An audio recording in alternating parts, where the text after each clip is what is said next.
નમસ્કાર સૌ મિત્રોનું ફેસબુક લાઈવમાં સ્વાગત છે. હું આપનો મિત્ર ઈશુદાન ગઢવી. મિત્રો, હમણાં ઘણા સમયથી આપણે ફેસબુક લાઈવ પર નથી આવી શક્યા, એટલે મેં વિચાર્યું કે આપની સાથે થોડીક ગુપ્તગુ કરું, કારણ કે ટુ વે કમ્યુનિકેશન હોવું જોઈએ. તો પછી ફેસબુક લાઈવમાં આપની કોમેન્ટો પણ થોડી ઘણી વાંચીશું, આપને જવાબો પણ આપણે આપીશું. મિત્રો, શેર વધારે કરજો, જેથી વધુ લોકો આપણી સાથે જોડાઈ શકે. મારી આપ સૌને વિનંતી છે કે 2-4 મુદ્દા છે અને લગભગ 10-15 મિનિટ, આપણે 15 મિનિટની આસપાસ તો ખરું છે. રાજસા આજનો સબ્જેક્ટ શંખનાદનો બરાબર છે. લખોતરાબા શિવા, જય માતાજી. વિરેન્દ્રભાઈ, જય માતાજી. મિત્રો, આજનો સબ્જેક્ટ કુપોષણનો છે. આપણા સબ્જેક્ટો હલાવી દેશે એવા હશે, બીજું કે સાચા હશે, સત્યની સાથે હશે, અને જે સચ્ચાઈ છે ગુજરાતની એ હશે. ગોવિંદભાઈ, જય માતાજી. આજે કુપોષણના આંકડા છે ને છેલ્લા 5 વર્ષમાં વધી ગયા. તો મારે ઘણી બધી 5-7-15 મુદ્દા છે, બધાએ લઈએ છીએ. મિત્રો, વધારે શેર કરજો. એટલે ડાભી વખતજીભાઈ, જય માતાજી. દિનેશભાઈ આહિર, જય માતાજી. ભાણુભાઈ, જય માતાજી. મમુ, અર્પિત જોશી, જય શ્રી રામ. ડીઆર ગઢવી, જય માતાજી. હરેશભાઈ, જય માતાજી. ડેનીભાઈ, જય હિન્દ સર, જય હિન્દ. મિત્રો, વધારે શેર કરજો. કેટલા લોકોએ શેર કર્યું છે? 2-5-5, 7-7 જેટલા પણ તમે કરી શકો એટલા શેર કરો. પછી આપણે મુદ્દાની શરૂઆત કરીએ, એટલે વધુ લોકો આપણી સાથે જોડાઈ શકે. બાલુભાઈ, દીપકભાઈ સોલંકી, વિજયભાઈ બારિયા, પટેલ હરેશભાઈ, ડીપી પરમાર, વધારે મિત્રો શેર કરો. વિનોદભાઈ, જય માતાજી. ભરૂચથી, વેરી ગુડ. સંદીપભાઈ જાડવ, આયર દિનેશભાઈ, જય માતાજી. ભણવા, જય માતાજી. નિલેશભાઈ ભલારા, જય હિન્દ સર, જય હિન્દ. તો મિત્રો, હવે હું મુદ્દાની શરૂઆત કરું છું. વચ્ચે આપની કોમેન્ટ લેતો રહીશ, પણ સૌ લોકોને મારે એટલું જ કહેવું છે કે કોઈ પણ લોકતંત્ર, કોઈ પણ લોકશાહી ત્યારે જ ટકી શકે જ્યારે એ લોકશાહી મુદ્દા આધારિત હોવી જોઈએ. જયંતિભાઈ, જય માતાજી. મુસ્તાકભાઈ, જય માતાજી. જય હિન્દ સર, જય હિન્દ. મહેશભાઈ, દ્વારકાધીશ. ભરતભાઈ, જય માતાજી. મમુ. તો વધારે મિત્રો શેર કરજો. આજે તમે વિચાર કરો કે લોકસભાની ચૂંટણી આવી રહી છે. 2014માં ભાજપ 26માંથી 26 સીટ જીત્યું. 2019માં ફરીથી 5 વર્ષ પછી ચૂંટણી આવી, ફરીથી 26માંથી 26 જીત્યું, અને હવે 2024ની ચૂંટણી આવી રહી છે. મારી આપને વિનંતી એ છે કે ઈશુદાનભાઈ કેમ માનવાનું નથી, પણ પ્રકાશભાઈ, જય માતાજી. રાજકોટથી, વેરી ગુડ. તો મારી ઈચ્છા એવી છે કે ઈશુદાનભાઈ કે માનવાની જરૂર નથી, પણ તમે તમારી રીતે સચ્ચા. નેટવર્ક પ્રોબ્લેમ શરૂ થઈ ગયું છે. મારે આ પ્રોબ્લેમ રહે છે થોડું, નેટવર્ક ઇસ્યુ, થોડો પ્રોબ્લેમ છે. કનેક્શન. મિત્રો, હવે કદાચ મેં વાઈફાઈ બંધ કરીને ડેટા ઉપર છે, કદાચ ચાલે તો. જય માતાજી. ટાઈગર પીજે સુમરાભાઈ, જય માતાજી. તો મારી એક વિનંતી એ છે કે તમે પોતે 2014ની ચૂંટણીના જે મુદ્દા હતા, 2014માં યુટ્યુબમાં જાજો, નેતાઓના, ભાજપના નેતાઓ જે કહેતા હોય, યુટ્યુબમાં સર્ચ કરજો કે ભાઈ એ લોકો શું કહેતા હતા. એક તો મોંઘવારી આસમાને છે, અને કે ભાઈ બહોત હુઈ મહેંગાઈ કી માર, અબ કી બાર ... કરીને ચલાવતા હતા. આખા દેશમાં પોસ્ટરો લાગ્યા. બહોત હુઈ પેટ્રોલ ડીઝલ કી માર, અબ કી બાર ... આકાશભાઈ ત્રિવેદી, વધે તમારી નામના એવી શુભકામના. Thank you. મિત્રો, વધારે શેર કરજો, જેથી વધુ લોકો આપણી સાથે જોડાઈ શકે. તો તમે એક વસ્તુ એ માર્ક કરી કે ત્યારે 62 રૂપિયે પેટ્રોલ ડીઝલ હતા, અત્યારે કેટલા રૂપિયે છે? 10 વર્ષમાં એ વધીને 92-93 રૂપિયે પહોંચી ગયું. હવે તમને એમ થશે ભાઈ તો ઈસુદાનભાઈ આંતરરાષ્ટ્રીય ભાવ વધ્યા એટલે વધે. નહીં, બિલકુલ નહીં. તમે 2013માં આંતરરાષ્ટ્રીય ક્રૂડ ઓઇલના બેરલના ભાવ છે એ $125-140 પહોંચી ગયા હતા, જે અત્યારે 60-65 છે. ચલો એ પણ તમે ન માનો. તમે છે ને એક કામ કરજો, જે આ એક્સાઇઝ ડ્યુટી કહેવાય પેટ્રોલ ડીઝલ ઉપર, કેન્દ્રની અને રાજ્ય સરકાર એને વેટ લે છે, એમના દર જોજો તો ભાજપની સરકાર આવતાની સાથે પહેલાં ₹4.96 આસપાસ હતું પેટ્રોલ ઉપર, કેન્દ્રની એક્સાઇઝ ડ્યુટી ડીઝલ ઉપર, એ સીધી વધારીને ₹33 કરી દીધી. હવે થોડી ઘણી ઘટાડી છે, 22-23 આસપાસ હશે, તમે જોઈ લેજો. અને પેટ્રોલ ઉપર ₹10.91 સમથિંગ હતું, એ પણ ₹33 પહોંચાડી દીધું. પછી વચ્ચે થોડું ઘણું ચૂંટણીઓ આવી એટલે ઘટ્યું. આ હું નથી કહેતો, તમે આંકડા જોઈ શકો છો.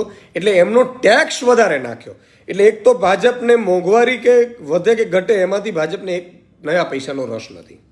બીજું કે બેકારી, એવું કહેતા હતા કે 2 કરોડ રોજગારી મળવી જોઈએ, 2 કરોડ મળવી જોઈએ. ઠીક છે, તો 2 કરોડ એક વર્ષે તો 10 વર્ષમાં 20 કરોડ થાય. સાહેબ, બેકારી 45 વર્ષના ટોપ આંકડા ઉપર ત્યાં વચ્ચે પહોંચી ગઈ હતી. એટલે આ એક ફોક ગયું. તમે જુઓ, એણે કીધું કે ખેડૂતોના ભાવ છે એ C+ રીતે ગણાઈને આગળ વધવા જોઈએ.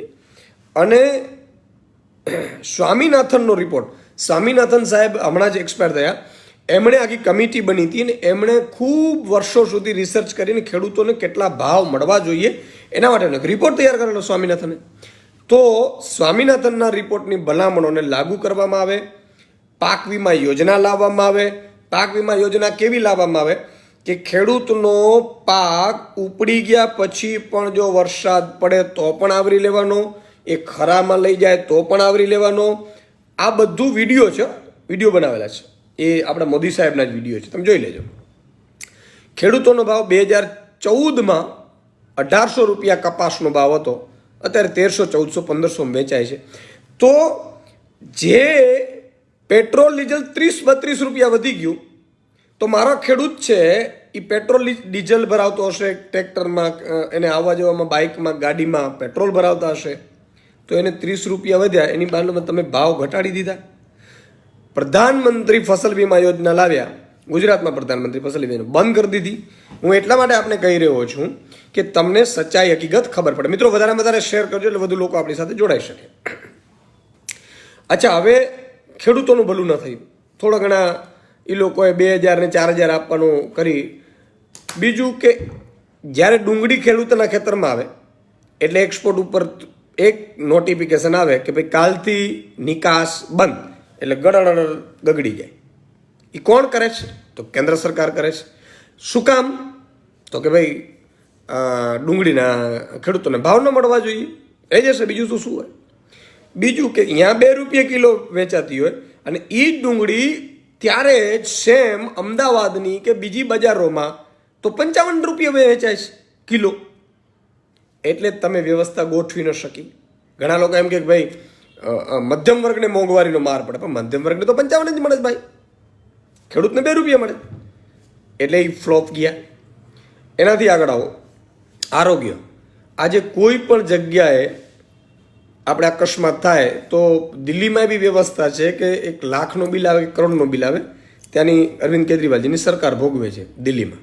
દિલ્હીની બોર્ડરમાં એક્સિડન્ટ થાય તો પછી એમાં એવી બબાલો કરીને આ લોકોએ ફંડ રોક્યો છે. પણ ગુજરાતમાં પછી એનાથી એ થઈને 50,000 આપવાનું નક્કી થયું હતું. હોસ્પિટલવાળાને પૂછજો, એ બધી હોસ્પિટલોએ બંધ કરી દીધા, કારણ કે રૂપિયા જ ન આપ્યા. એનાથી આગળ આવો, કેટલા બધા ખાનગી હોસ્પિટલો વધી, સરકારી હોસ્પિટલો બહુ વધતી નહીં, એમાં ડૉક્ટરોએ પૂરતા નથી. આજે દ્વારકામાં વર્ષોથી ભાજપના ધારાસભ્યો ચૂંટાય છે, મને એમાં વાંધો નથી, ભલે ચૂંટાય, જેને ચૂંટાવવું હોય ચૂંટાય, હું એમાં એમ પડતો નથી. દ્વારકામાં એક્સિડન્ટ થાય કે ઓખામાં એક્સિડન્ટ થાય તો એ ભાઈને ખંભાળિયા જામનગર આપવું પડે, 100, 150, 200 કિલોમીટર. સાહેબ, એટેક આવે તો ઉગલી જાય, કાં તો પ્રાઇવેટમાં પહેલાંમાં કરવું પડે. આ હું એટલા માટે આપને કહી રહ્યો છું, છતાંય એ વ્યક્તિઓની સરકાર આવતી હોય તો આપણે કોઈ વાંધો નથી, ભલે એને આવે. બીજું કે કોન્ટ્રાક્ટ પ્રથા લાવ્યું કોણ? ભાજપ. ફિક્સ પે લાવ્યું કોણ? ભાજપ. આઉટસોર્સિંગ લાવ્યું કોણ? ભાજપ.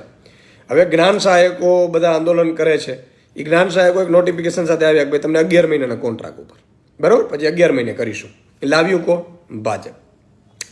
તો એમના જે સગા સંબંધીઓ છે એમણે તો જાગવું જોઈએ. ચલો બીજા લોકોને ખબર નથી પડતી કે બીજા લોકોને પેલું નથી પડ્યું, આજે ખેડૂતોને ભાવ નથી મળતા, તો ખેડૂત પછી શું કામ ભાજપના કિસાન સંઘનો બનીને બેઠો રહે છે? મને એ સમજાતું નથી. અચ્છા, એનાથી આગળ આપણી મિલકત છે ભારતની, એરપોર્ટો વેચાય છે, રેલ વેચાય છે, BSNL MTNL તમે જુઓ અત્યારે ક્યાંય BSNLનો કાર્ડ વાપરવામાં બહુ ઓછો આવે છે. જીઓ આવી ગયો રિલાયન્સ કંપનીનો, કેમ જીઓની જેમ આપણે BSNL ન કરી શકત? અને BSNL જો સારી રીતે હોત તો આપણે ઇન્કમ થાત કે ન થાત? એ ન કરી, કાંઈ વાંધો નહીં. આપણું દેવું ભારતનું આ ઓન રેકોર્ડ છે, તમારે ચેક કરી લેવાનું, થોડું ઘણું ફેરફાર હોય તો માફ કરજો. 56 લાખ કરોડ 67 વર્ષમાં થયું. છેલ્લા 10 વર્ષમાં આઝાદીના 67 વર્ષમાં 56 લાખ કરોડ દેવું થયું, એટલે કે 56 રૂપિયા થયા. તો 10 વર્ષમાં બીજા વધીને કેટલા દેવા જોઈએ? 10 રૂપિયા વધવા જોઈએ, એટલે કે 10 લાખ કરોડ વધવા જોઈએ. એની જગ્યાએ 205 લાખ કરોડનું દેવું છે. નથી કોઈ એટલી બધી હોસ્પિટલો બની, નથી એના કોઈ IIM જેવી સંસ્થાઓ બની. આ વાત ખેડૂતોનું દેવું માફ ન કર્યું. ઉદ્યોગોનું 14.5 લાખ કરોડનું આ 10 વર્ષમાં નરેન્દ્ર મોદી સરકારે માફ કર્યા. નરેન્દ્ર મોદી સરકારે 10 વર્ષમાં 14.5 લાખ કરોડની આસપાસ ઉદ્યોગપતિઓને માફ કર્યા, અને એમાંથી 11 લાખ કરોડની આસપાસ મોટા જે ચાર્ટરમાં રખડે છે અથવા તો જેને હજારો કરોડની મિલકતો છે એના માફ કર્યા. ખેડૂતોનો માફ ન કર્યો, એમાં ગુજરાતનો તો બિલકુલ ન કર્યો. છતાંય આપણે મત આપવા જઈએ છીએ. સાંસદોએ કોઈ યારે મુદ્દો ઉઠાવ્યો? 26 સાંસદો ભાજપના છે, 26 સાંસદો ઉઠાવ્યું છે, મને કહેજો. છતાંય આપણે એમ કહીએ કે ના. અચ્છા, આ લોકો ગેમ શું કરે છે? હું પહેલાં તમને સમસ્યા ઉપર લઈ લઉં, પછી આ ગેમ કઈ રીતે થાય છે એ છે. તમે મોદી સાહેબના વિડીયો જોઈ લેજો 2014ના, કે ભાઈ હું સરકારમાં ચલાવું છું, મુખ્યમંત્રી છું, ડોલરની જગ્યાએ રૂપિયો ગગડવો ના જોઈએ, પણ નિષ્ફળતા કેન્દ્ર સરકારની છે, પ્રધાનમંત્રીની છે, પોતે કહે છે. 62 રૂપિયાથી અત્યારે 84 રૂપિયા ડોલર છે. ક્યાં ગગડી ગયું? એનો અર્થ એ થયો કે 10 વર્ષમાં 84 થયું. હવે વધારાના માન લો 5 વર્ષ ભૂલથી પણ આવી જાય તો શું થાય? તો એની ગણતરી કરો તો પેટ્રોલ ડીઝલ 30 રૂપિયા વધ્યા 10 વર્ષમાં, બરાબર છે? 62 રૂપિયાથી 92, 93, 94, ક્યાંક 100 રૂપિયા. તો ફરીથી શું આપણે 130 રૂપિયા થશે બીજા 5 વર્ષમાં? આ તો અંદાજ છે. ગેસ સિલિન્ડર 400 રૂપિયાના 1100 રૂપિયા વેચાય છે. થોડું ઘણું આમ તેમ કરીને રાજસ્થાનમાં ભીડ પડી એટલે 450માં ઉજ્જવલાને બધામાં આપે છે, આપણે તે નથી આપતા. મધ્યપ્રદેશમાં ભીડ પડી એટલે બહેનોને માટે એમણે પ્લાન કર્યો કે ભાઈ મહિને 1250થી માંડીને 3000 સુધી આપવાનો પ્લાન કર્યો. અહીંયા નથી આપતા ગુજરાતની બહેનો. તો ગુજરાતની બહેનો શું કામ મત આપે છે? અને ગુજરાતની બહેનોને માનો કેવાવાળા હોય એના ડેર જેઠ કે એના સસરા, તો એને કહેવું જોઈએ ને કે તમે ક્યાં ગેસનું સિલિન્ડર બિલ ભરવા આવો છો, બરાબર છે? એક વાત આ. બીજી વાત તમને સમજાવું કે માની લો કે મિત્રો આ પોઈન્ટ છે અને આ વેલિડ પોઈન્ટ છે, તમે માનો ન માનો. હવે માની લો ઘણા લોકો એમ કહેતા હતા કે અમારે મફતની રેવડી નથી જોતી ચૂંટણી વખતે. એ લોકો તો એમ જ શું કામ ન કહે સાહેબ? કારણ કે બ્રિજ કોણ બનાવતા હતા? એ લોકો બનાવતા હતા, કોન્ટ્રાક્ટર હતા. હવે બ્રિજમાં તો કરોડ રૂપિયા કમાતા હતા, તો એને 1000 રૂપિયા 2000 રૂપિયામાં લાઇટ બિલથી શું મતલબ? હવે પંજાબમાં સરકાર આવી આમ આદમીની, મિત્રો ફેર કમ્પેરિઝન કરું છું, કદાચ ક્યાંય ભૂલ હોય તો ક્ષમા, બરાબર છે? તો અહીંયા 600 યુનિટ વીજળી ફ્રી મળે છે બિલમાં, એટલે કે મહિનાની 300, 2 મહિનાની 600 યુનિટ. 35,000 કર્મચારીઓને કાયમી કર્યા, અંદાજે કાયમી કર્યા. આપણે અહીંયા જ્ઞાન સહાયકો ખાતે કોન્ટ્રાક્ટ કર્મચારીઓ કર્યા. ત્યાં જૂની પેન્શન યોજના લાગુ કરી, આપણે અહીંયા જૂની પેન્શન યોજના કાઢી નાખી છે ગુજરાતમાં. સાંભળજો. એટલે પછી એમણે પંજાબમાં અત્યારે 20,000 સ્કૂલો છે. 20,000 સ્કૂલોમાં ક્યાંક ને ક્યાંક કોઈનો મરામત કામ ચાલે છે, ક્યાંક ભરતીઓ ચાલે છે, ક્યાંક નવી સ્કૂલો બની રહી છે. 550, 600 તો મોહલ્લા ક્લિનિક બની ગયા, બરાબર છે, આપણે અહીંયા જે છે એ ખતમ થઈ રહ્યું છે, છતાંય ભાજપને કેમ મત આપો છો મને સમજાતું નથી. અચ્છા, બીજું કે ધર્મના આગેવાનો શું કામ ભાઈ ભાજપનો પ્રચાર કરી શકે? એ તો ધર્મ છે. માનો કે હું માતાજી માનું છું તો એ મારો પોતાનો આસ્થાનો વિષય છે. હું એમ ન કહી શકું અથવા માતાજી એમ ન કહી શકે ભાઈ ફલાણાને મત આપશે, ન કહી શકે. તો ધર્મના આગેવાનો કેમ કરતા હશે? એની મજાની વાત તમને કહું. હવે આ લોકોએ નવું ગેમ કરી છે. માનો કે માલધારી સમાજ છે એ નારાજ છે, માલધારી વિરુદ્ધનો કાયદો લાવ્યો. મેં પહેલાં કીધું હતું ડિસેમ્બરમાં કે માલધારી વિરુદ્ધનો કાયદો આ લોકો લાવ્યા છે. ચૂંટણીમાં માલધારીઓ વિરોધ કર્યો, ચૂંટણી આવતી હતી એટલે દબાવી દીધો. સાંભળજો કે ભાઈ આ લાગુ નહીં થાય. તરત સરકાર આવી એટલે ફરીથી ચાલુ કરી દીધો. ગાયોને રસ્તા ઉપરથી નહીં સાહેબ, ગોડાઉનમાંથી ઉપાડી જાય, ડેલામાંથી ઉપાડી જાય. બરાબર છે? અચ્છા, હવે તમારે ગાયનું લાયસન્સ લેવાનું, એના વાછરડાનું લાયસન્સ લેવાનું, આવો કાયદો લેવા. હવે માલધારી સમાજ નારાજ થયો છે એટલે એક કાર્યક્રમ માલધારી એટલે વાડીનાથ બાપુનો કરી અને એને સેટલ કરવા માંગે છે, વાડીનાથ મહારાજનો. હું એમ નથી કહેતો કે ભાઈ ન કરવા જોઈએ, કરવા જોઈએ, પણ પોલિટિકલી ન હોવું જોઈએ. હું આહિર સમાજનો જે કાર્યક્રમ થયો એમાં અભિનંદન આપું છું કે આહિર સમાજે કોઈ પોલિટિકલી થવા ન દીધું, જેના પણ હોય એ બધાના પક્ષના. તો મારું કહેવાનું એ છે કે માલધારીઓ વિરુદ્ધનો કાયદો હટાવો ને તમે. માલધારીઓને આકર્ષવા માટે તમે બીજા ગતકડા કરશો. એવી રીતે દરેક સમાજને આકર્ષવા માટે તમે પેતરાઓ ચાલુ કર્યા છે, બહુ ખોટું છે. આદિવાસી સમાજ નારાજ છે એટલે આદિવાસીનું મહાસંમેલન થશે, પછી નવું કંઈ ગતકડું કરશે. આવી રીતે ભરમાવતા નહીં, મારી એક વિનંતી છે. હવે ડોલર ઘટ્યો, પેટ્રોલ ડીઝલ વધ્યા, આ બધું તો થયું. ખેડૂતોનો પાક વીમો ગુજરાતમાં મળતો જ નથી, પાક વીમાની યોજનાઓ નથી. ગુજરાતમાં ખેડૂતોનું દેવું વધતું જ જાય છે, છતાંય ખેડૂતો શું કામ આપણે ભાઈ મત આપીએ છીએ? અને માની લો કે આપણો આગેવાન છે, મામો છે, કાકો છે, તો એને કહો કે ભાઈ અમે પાપના ભાગીદાર શું કામ બનીએ? એનાથી આગળ મોટી વાત, શિક્ષણમાં ભ્રષ્ટાચાર વધી રહ્યો છે ખૂબ. બરાબર છે મિત્રો? વધારેમાં વધારે શેર કરજો એટલે લોકો ભાગ લઈ. મારા ભાણવડમાં બરાબર છે, હું ખંભાળિયા ભલે જીતી ન શક્યો, કાંઈ વાંધો નહીં. એ તો ચૂંટણી છે ભાઈ, જીતાડે પ્રજાને, હરાવે. ભાઈ સુદાનભાઈ નથી જોતા, ન જોઈએ, એમાં શું છે? બરાબર છે. પણ ભાણવડમાં 5 પ્રવાસી શિક્ષકોને છૂટા કરી દીધા. 3 શિક્ષકો, વાલીઓ અને બાળકો રામધૂન ગાતા હતા, રામધૂન ગાય છે. હજી 4 દિવસથી ધરણા ઉપર બેઠા છે. તમે જુઓ, શિક્ષણ મંત્રીના પેટનો પાણી નથી હલતો, મુખ્યમંત્રીના પેટનો પાણી નથી હલતું, પ્રધાનમંત્રીના પેટનો પાણી નથી હલતું. કેમ ભાઈ? તમારા બાળકો વિદેશમાં ભણે એનો અમને વાંધો નથી, પણ અમારા બાળકો તમે ભણાવી નહીં શકો અને છતાંય તમે મત માંગવા આવશો. સાંસદો આવશે. અચ્છા, સાંસદો આ લોકો ગેમ શું કરે છે? સાંસદો, ધારાસભ્યો ભાજપના કોઈ સમૂહ લગ્નમાં આવે, ગ્રાન્ટમાંથી 5 લાખ આપે, મંદિરમાં 5 લાખ આપે અને આપણા મતના સોદા કરી જાય.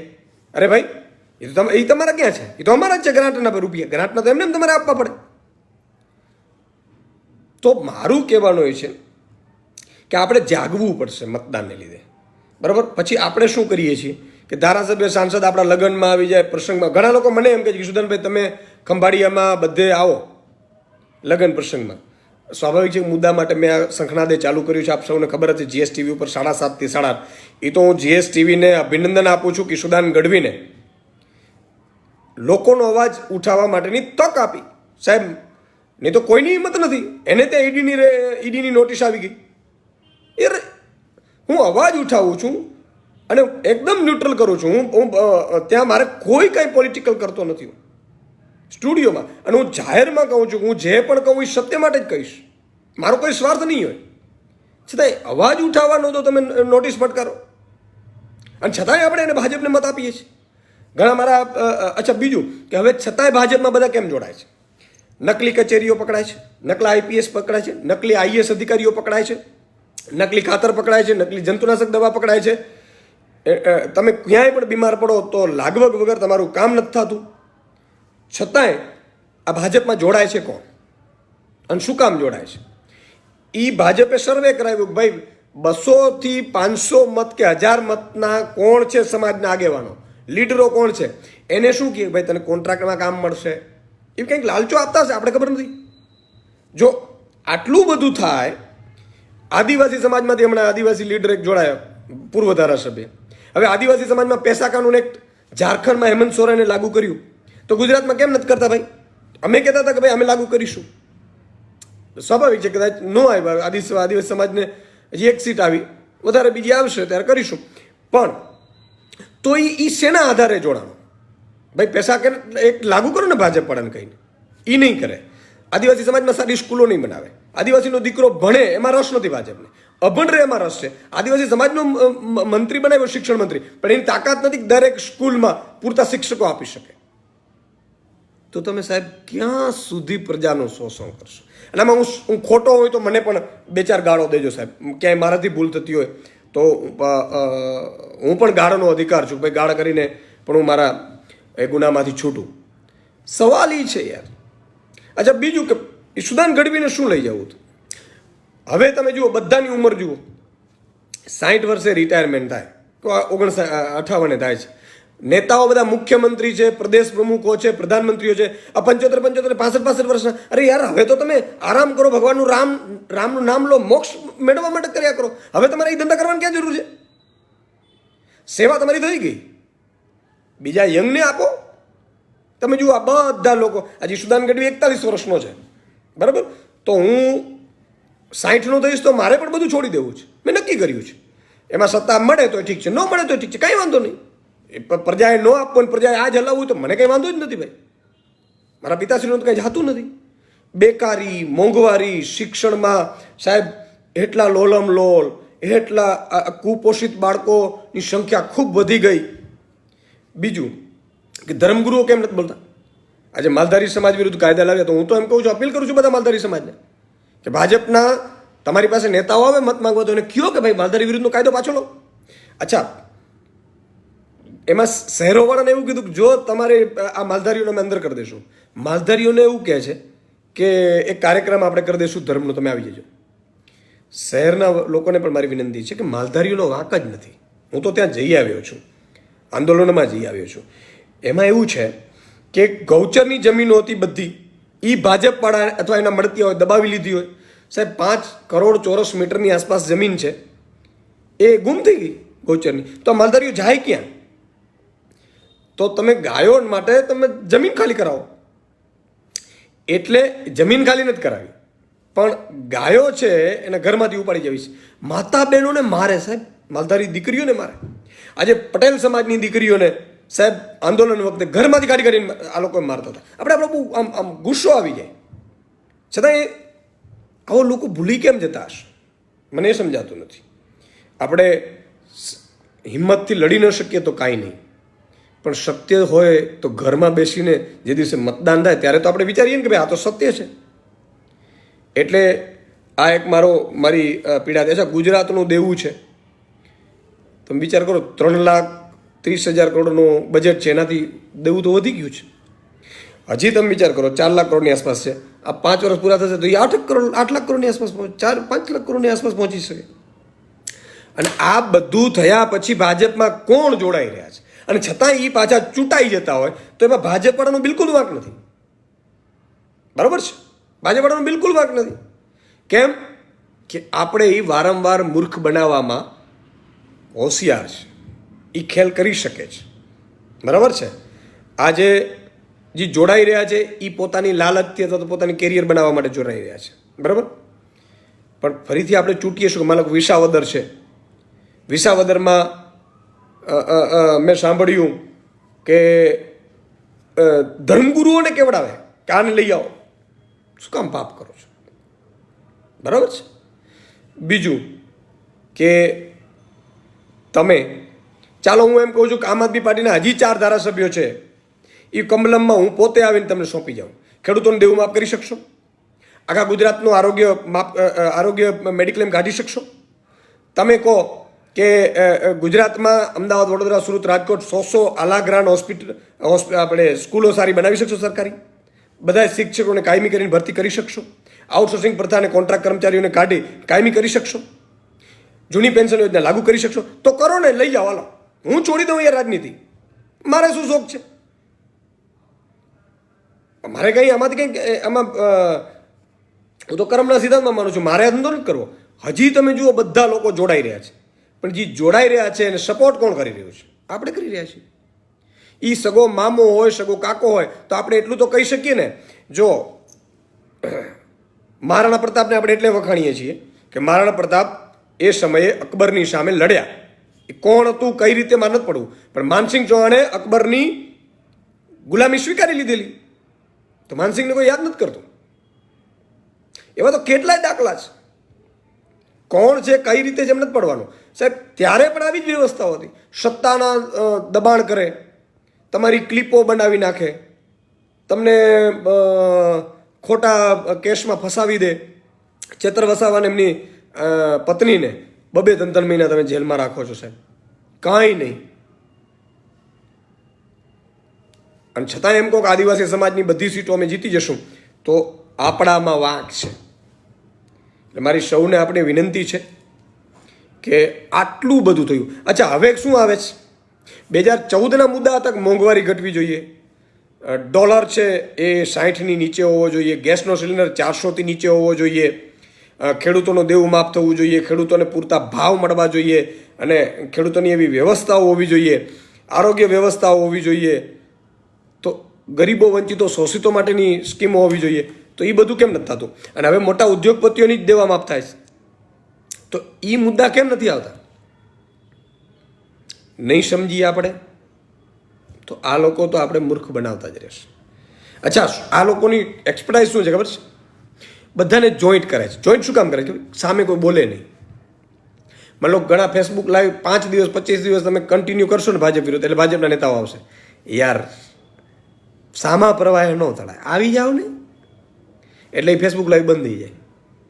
બરાબર? ઘણા લોકો એવા બન્યા છે, ખાલી યુટ્યુબ પે ફેસબુક લાઈવમાં ભાજપની ઉતારતા હતા ને એને ભાજપે જોઈન્ટ કરી લીધા. એટલે શું કે એ ભાજપ વિરુદ્ધ ન બોલે. ડોક્ટર સેલ બનાવે, એટલે માન લો ડોક્ટરો આમ આંદોલન કરતા, આંદોલન બંધ કરી દે. જીએસટીમાં વેપારીઓ આંદોલન કરતા હતા, જેટલા આગેવાન વેપારીને ભાજપને જોઈન કરી લીધા. એટલે કે આપણી પાર્ટી છે ભાઈ, આંદોલન ન થાય, આપણાથી આંદોલન ન થાય. ટ્રકવાળા, ટ્રક એસોસિએશન વાળા, એ પેટ્રોલ ડીઝલના 2 રૂપિયા વધતા હતા ને ટ્રકના પૈડા થંભાઈ દેતા હતા. હમણાં એ લોકોએ પ્લાન કર્યું કે ભાઈ ટ્રકવાળાના મોનમેન કોણ છે, બધાને ભાજપમાં આગેવાનો બનાવી દે કે તું ફલાણા એસોસિએશનનો વાઇસ ચેરમેન. એટલે કે ભાઈ આપણી પાર્ટી જો, પાર્ટી વિરુદ્ધ ન જવાય. એટલે દેશ વેચાઈ જશે પછી જાગશો. અને આવી રીતે થાય. ઘણા લોકો એમ કે અરવિંદ કેજરીવાલજીને આમ કરી નાખીએ ને મનીષ સિસોદિયાજીને પિસાચી આનંદ લે. એણે જે દિલ્હીના બાળકો માટે કર્યું છે ને એ સોનાના અક્ષરે લખાઈ ગયું છે. સોનાના અક્ષરે. સાહેબ અમેરિકાનો ન્યુયોર્ક ટાઈમ્સ છે ને ન્યુટ્રલ રહે છે હંમેશા, બરાબર, કોઈના પ્રભાવમાં નથી આવતું. એણે પહેલા પેજ ઉપર છાપેલું કે મનીષ સિસોદિયાજીએ ખૂબ સારું કામ કર્યું શિક્ષણમાં. સાહેબ એ મનીષ સિસોદિયાજીને ગુજરાતમાં આપણે સારું શિક્ષણનું કામ કરવા માટે આપણે ફેરવ્યું હતું. આપણી સરકાર ન આવી, ઠીક છે, કાંઈ વાંધો નહીં. પંજાબમાં આવી તો પંજાબ સરકારે એનો ખૂબ લાભ લીધો. અત્યારે પંજાબમાં સ્કૂલો બની રહી છે. તો તમારા મારા બાળક માટે એ કરતા હતા, અને આપણે શું કરતા હતા, એને ગાળો દઈએ છીએ. તો તમારા મારા બાળકને પ્રાઇવેટમાં મોકલવું પડે, મોંઘી ફી ભરવી પડે છે, દર વર્ષે 10% વધી રહી છે. સાહેબ 8-9 વર્ષની સરકાર થઈ દિલ્હીમાં, કોઈ ફી વધારો નથી થયો. કોઈ સરકારીની તાકાત નથી ફી વધારી ખાનગી શાળાની. તો સમજો, મનીષ સિસોદિયાજીને કે અરવિંદજીને કોઈને જેલમાં નાખી દેશે એમાંથી પિસાચી આનંદ લો છો, એના કરતાં તમે ભલે ને એના કાજે કાર્ય કરતા રહ્યો, પણ તમે એટલું તો વિચારો. અચ્છા, ભ્રષ્ટાચાર એણે કર્યો હોય તો 1 વર્ષ ઉપર થયું જેલમાં, એક સબૂત તો બતાવો કારણે આ 25 કરોડ કે 5 કરોડ કે 2 કરોડ રૂપિયા લીધા. ઈડીમાં PMLAમાં કાનૂનમાં એવો છે, હવે આ લોકો 2019માં સુધારો કર્યો છે કે એમાં આરોપીએ ટ્રાયલ દરમિયાન હું નિર્દોષ છું ને એવું સાબિત કરવાનું હોય છે. એટલે પેલા પકડીને અંદર નાખી દે, પછી આરોપીએ. ઈશ્વર માફ નહીં કરે આપણે સૌને. અને જે સાથ આપે છે, તમે જે આપો. અને મને તો હજી આશ્ચર્ય થાય છે સાહેબ, ભરતી મેળો, વરી ટીવીમાં સમાચાર આવે ભાજપમાં ભરતી મેળો, અને બધા લોકોને મોકલી દીધા છે. 2 લાવો, 1 લાવો. કઈ રીતે લાવે છે ખબર નથી, કોઈ કોન્ટ્રાક્ટ આપતું શું હોય. ઘણાને એમ કે તમારા કામ થશે, એટલે ભાજપ ન હોય તો કામ થાય.